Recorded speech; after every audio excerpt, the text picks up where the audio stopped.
let's queer up gay culture. Right-wing activists get Pride volunteers arrested while running chat that calls for mass shooting. She didn't do anything. West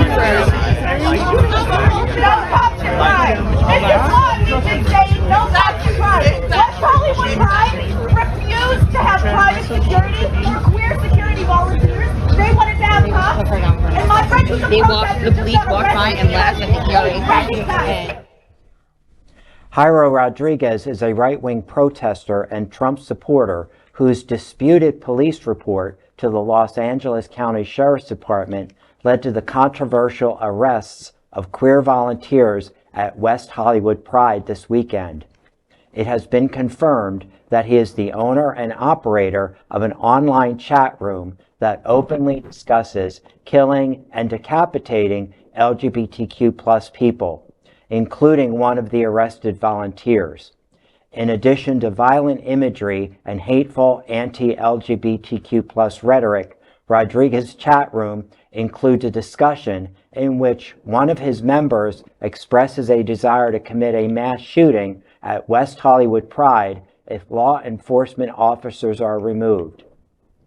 Right Now Views, the moniker used by Jairo Rodriguez to post right-wing protest and provocateur content online, has a Telegram chat room that currently has 60 members. The chat room is filled with far-right and pro-Trump conspiracy theories and hateful rhetoric. Rodriguez has spent weeks using his Right Now Views platform to target a queer activist and Pride volunteer who goes by Zodiac for an alleged incident of a theft at a drag story hour that Rodriguez was harassing. Rodriguez claims Zodiac stole his phone. Videos from the incident show Rodriguez with his phone, though leading some to dispute his narrative and the police report. Okay, children, this one kind of pissed me off. Because my first question was, when can we bash back? Because, and then of course, I had to go back to a more genteel way, but, you know, I can't help but think, let me tell you why I asked the question, when can we bash back? Because we keep forgetting that just before my 4th birthday in 1969, and I'm about to turn 58, by the way, not to give away my age. Which is what?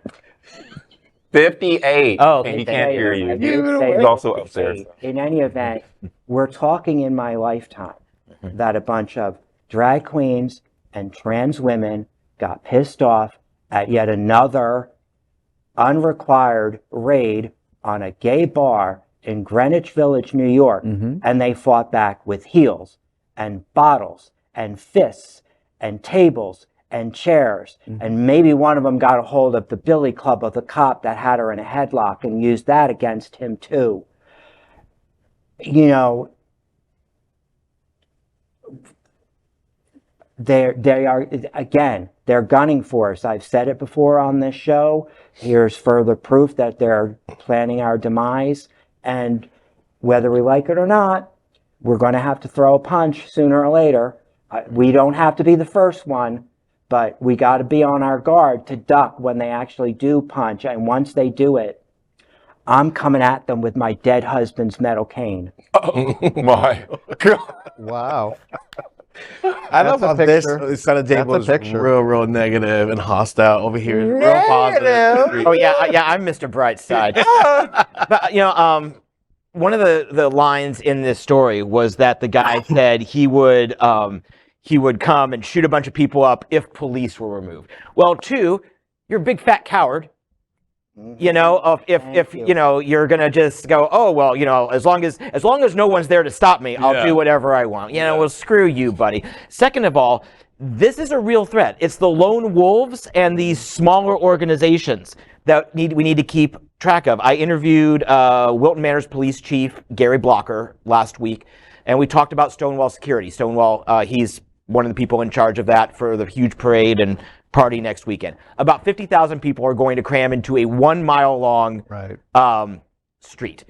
And there will be a lot of security, but he talks about how the Joint Terrorism Task Force has been involved with them since December when they started planning this, in addition to Fort Lauderdale, Broward County, and other law enforcement organizations. But they're keeping an eye on us. We do have a guardian angel over our shoulder, but that eye is so tenuous. We have to continue to make sure we have allies, because it doesn't take much for one sheriff to go, you know what, you can have your parade.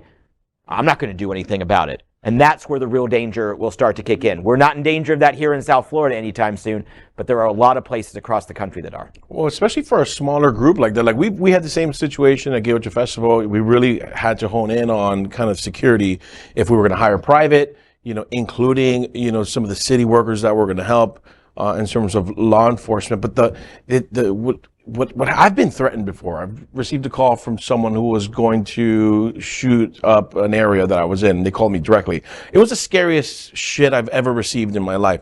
And I think that unless, you hear these things in the story, it doesn't affect you. But when it touches you or it touches someone close to you, honestly, like it shudders you. Like you shut down. And I don't want our community to go through something like that. And something when they can get close to us like that, like a volunteer can get that close to us, it's really scary, and it's really, really cause for immediate shutdown. And I don't want us to go through that, and I don't know how we could stop that before it happens. You can't really stop it before it happens, but there's got to be a combination of what Bob's saying. We have to be strong, we have to be diligent, we have to be aware of where we are, who's around us. We have to be proud and keep our mouths open and our ears open. But you know what? Let them strike first, because we will kick their ass. I mean, it's called self-defense. And I'm actually hoping, and I don't mean this in a weird way, but if somebody does take the first strike, I'm right there.